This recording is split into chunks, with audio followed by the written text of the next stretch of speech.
전통 어획 방식인 섬진강 제첩잡이를 국가 중요 어업유산으로 지정하는 방안이 추진되고 있습니다.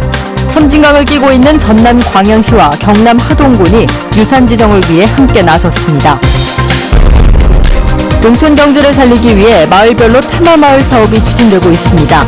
주민들이 적극적으로 참여하면서 마을 활성화도 기대되고 있습니다.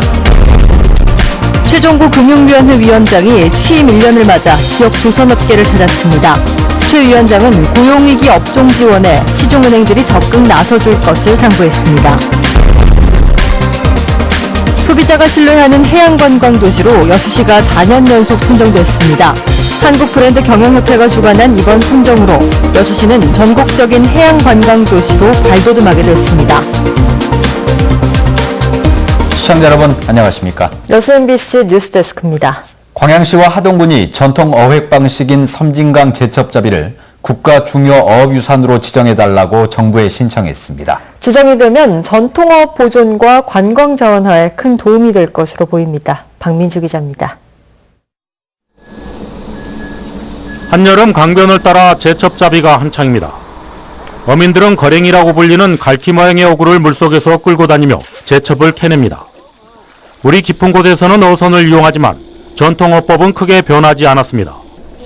과거부터 같은 방법으로 이루어지는 섬진강 제첩잡이를 보존하기 위해 섬진강을 마주보고 있는 전남 광양시와 경남 하동군이 함께 해양수산부에 국가 중요업 유산 지정을 신청했습니다. 영원한 발전과 또 지역분들 간의 화합을 위해서 이번에 공동으로 국가 중요업 유산으로 지정하게 되었습니다. 제첩잡이가 국가 중요업 유산으로 등재되면 섬진강의 바다화로 인해 생산량이 줄어들고 있는 제첩의 생산성을 높이기 위한 영원한 공동대처도 가능할 전망입니다. 또 제주 해녀업처럼 관광 효과도 기대되고 있습니다. 앞으로 우리가 여기에 제첩 채취해서 그래도 브랜드가 형성이 될 수 있는 그런 지위가 되니까 굉장히 좋은 걸로 지금 보고 있습니다. 전라도와 경상도 어민들이 삶을 이어온 섬진강 제첩잡이. 전통어업 보존과 관광 활성화를 위한 국가 중요업 유산 등재 지정은 올 연말 결정됩니다. MBC 뉴스 박민주입니다.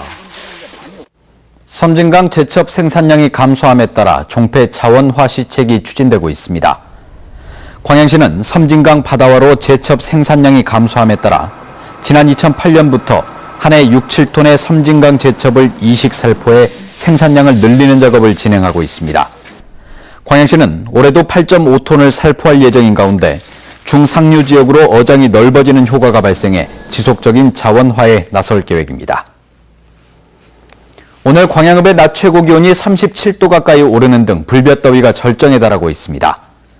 오늘 낮 기온은 광양읍 36.8도를 최고로 순천 35.2, 고흥 34.2, 여수 32.8도를 기록했으며 여수에서는 대기 흐름마저 정체되면서 오존 농도가 상승해 오후에 2차례나 오존주의보가 발령됐습니다.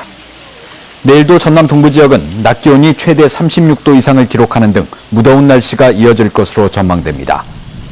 기상청은 폭염이 계속되면서 가축과 양식생물의 폐사 피해도 우려된다며 각별한 주의를 당부했습니다.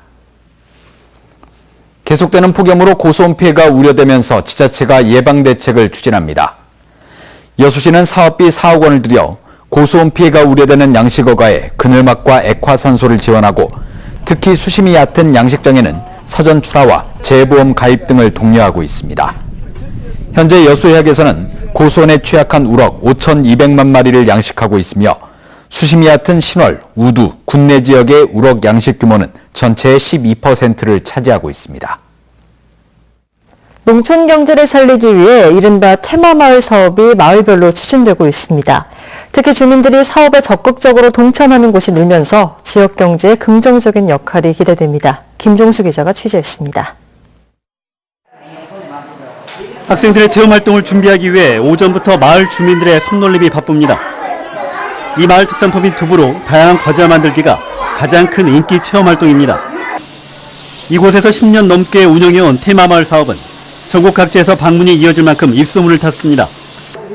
주민들의 높은 의지와 관심이 사업을 정착시킬 수 있었던 비결입니다.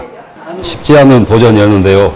주민들께서 적극적으로 이 사업에 참여해 주셔서 지금은 매년 방문객들이 늘고 있고 지난해만 2만여 명의 방문객이 다녀가면서 또 다른 수익원 역할도 기대되고 있습니다.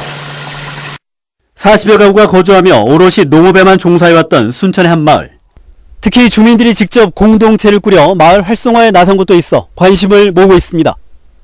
이른바 커피마을로 이름을 알리고 있는 이곳은 전문가 상담과 마을 법인체 구성으로 제법 구색을 갖춰가고 있습니다. 체험활동과 농산물 판매 외에도 주민들이 함께 커피 판매에 나서면서 찾는 손님들도 꾸준히 늘고 있습니다.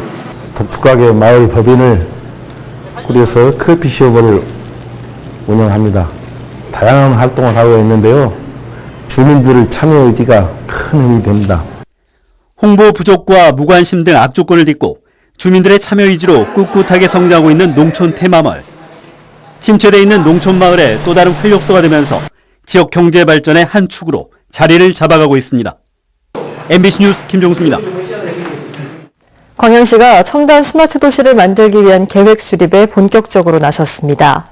광양시는 스마트 도시 계획 수립 용역 착수 보고회를 갖고 스마트 도시 광양 비전과 중장기 발전 로드맵 수립, 지역 특화 스마트 도시 서비스 모델 구축 등에 나서기로 했습니다. 이에 따라 광양시는 다음 달부터 자료 수집과 시민 설문조사, 전문가 자문 등 다양한 의견 수렴을 거쳐 서비스 모델과 스마트 도시 구현 방안을 마련할 방침입니다. 여수시가 4년 연속 소비자가 가장 신뢰하는 해양 관광 도시에 선정됐습니다. 여수시에 따르면 한국브랜드 경영협회가 지난 5월 전국의 성인 1,000명을 대상으로 설문조사를 진행한 결과 여수가 부산과 제주를 제치고 해양관광도시 부문에서 대상을 차지했습니다. 여수시는 선호도와 만족도, 향후 방문 의사 등 3개 항목에서 높은 점수를 받았습니다. 최종국 금융위원장이 취임 1주년을 맞아 지역을 찾았습니다. 최 위원장은 어려움을 겪고 있는 지역업체에 대한 지원에 시중은행들도 적극 나서달라고 당부했습니다. 보도에 박영우 기자입니다. 지난 2004년 설립한 뒤 위탁 경영과 법정관리 등 우여곡절을 거친 대한조선. 100명이 넘는 직원이 일터를 잃는 뼈아픈 구조조정을 통해 2년 전부터 회생에 성공한 현장에 최종구 금융위원장이 찾았습니다.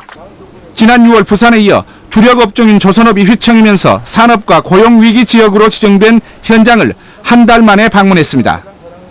조선업종 기업인들은 선박수주의 필수 조건인 금융기관의 선수금 환급 보증, 이른바 RG 조건 완화와 업종 전환금 지원, 대출 이자 감면 등 적극적인 대책을 요구했습니다. 등급 기준보다는 다른 정성적인 평가를 넣어서 좀 발급을 좀 조건을 완화해 주셨으면 하는 특별 지원을 좀 업종 전환하는 업체한테는 해줬으면 좋겠습니다. 최종구 금융위원장은 정부가 약속한 지원이 현장에서 제대로 이루어지는지 직접 확인하기 위해 찾았다며 주력 업종의 위기는 지역 경제에 타격으로 이어진다고 공감했습니다.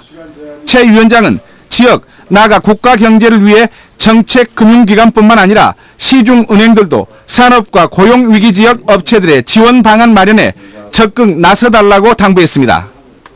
상업적 판단을 우선 해야 되는 시중은행들로서는 선뜻 지원하기 어려운 부분이 있지만 업종 자체가 어렵다고 해서 그 업종 전반에 대해서 어떤 여신을 깊이 하는 태도를 취하는 것은 바람직하지 않다고 생각합니다. 이어 청년 창업가들을 만난 최종구 금융위원장은 지역의 건의사항을 검토하고 금융정책을 보완해 가능한 빨리 지역 경제가 다시 생기를 찾을 수 있도록 노력하겠다고 약속했습니다. MBC 뉴스 박영훈입니다. 다양한 방송활동으로 인기를 얻고 있는 황교익 칼럼니스트가 오늘 여수 아카데미 강사로 나섰습니다. 이번 행사에서 황교익 강사는 사람이 느끼는 5가지 맛과 음식에 담긴 이야기를 재미있게 풀어내 시민들의 호응을 얻었습니다. 한편 여수 아카데미에는 인문, 예술 등 다양한 분야의 전문가들이 강사로 참여하고 있습니다. 저희 여수문화방송 7월 시청자위원회가 오늘 본사 대회의실에서 열렸습니다. 시청자위원들은 근로시간 단축에 따른 산단업체의 동향과 피서철 안전사고 예방에 대한 뉴스, 프로그램 개발에 적극 나서줄 것을 당부했습니다. 또 이번 회의에서는 신임위원으로 김대희 여수 YMCA 정책기획국장과 서은아 순천 행의정 모니터연대 운영위원이 임명됐습니다. 오늘 오전 11시 10분쯤 여수시 문수동 해안경찰서 앞에서 길을 건너던 81살 A씨가 트럭에 부딪혀 병원으로 옮겨졌지만 숨졌습니다. 경찰은 트럭 운전자 50살 B씨가 무단횡단을 하던 보행자를 미처 보지 못해 사고를 낸 것으로 보고 자세한 사고 원인을 조사하고 있습니다. 심야에 아파트를 돌아다니며 금품 등을 훔친 30대 남성이 경찰에 붙잡혔습니다. 순천경찰서는 지난 5월부터 여수와 순천 등에서 방범창이 없는 저층 아파트에 들어가 28차례에 걸쳐 모두 5,400만 원 상당의 금품을 훔친 혐의로 30살 A씨를 구속했습니다. 경찰은 A씨가 범행 당시 사용한 용품을 버리고 차량을 바꿔 타는 등 치밀함을 보였다며 동일한 범행이 반복적으로 발생하자 CCTV 영상을 분석해 검거하게 됐다고 밝혔습니다. 세월호 참사에 대한 국가 책임을 인정하는 판결이 4년 만에 내려지자 유가족들이 당연한 결과라는 입장을 밝혔습니다. 목포신항에 머물고 있는 세월호 유가족들은 우리가 소송을 벌인 것은 돈을 받고자 한 것이 아니라 참사에 대한 국가의 잘못을 인정받고자 한 것이라며 늦었지만 당연한 판결이라고 밝혔습니다. 서울중앙지법은 오늘 세월호 희생자 가족 350여 명이 정부와 청해진 해운을 상대로 낸 손해배상 청구 소송에서 국가의 과실을 인정하고 희생자 1명당 2억 원씩의 위자료를 지급하라고 판결했습니다.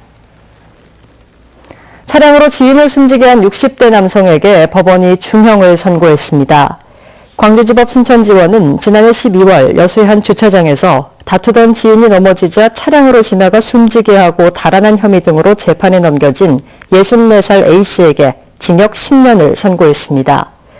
재판부는 A씨의 범행 수법이 잔인하고 유가족의 고통이 클 것으로 보인다면서 특히 A씨가 고의가 없었고 심신미약 상태였다고 주장하는 것을 받아들이기 어렵다며 판결 이유를 밝혔습니다.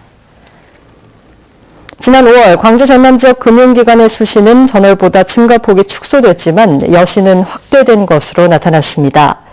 한국은행 광주전남본부에 따르면 5월 광주전남 수시는 지방정부 교부금 유입 등으로 전월 1조 3,204억 원에서 5,721억 원으로 증가 규모가 축소됐습니다. 반면 광주 전남 지역 금융기관 여신은 기업 대출이 늘면서 전월 985억 원에서 3,719억 원으로 확대됐습니다.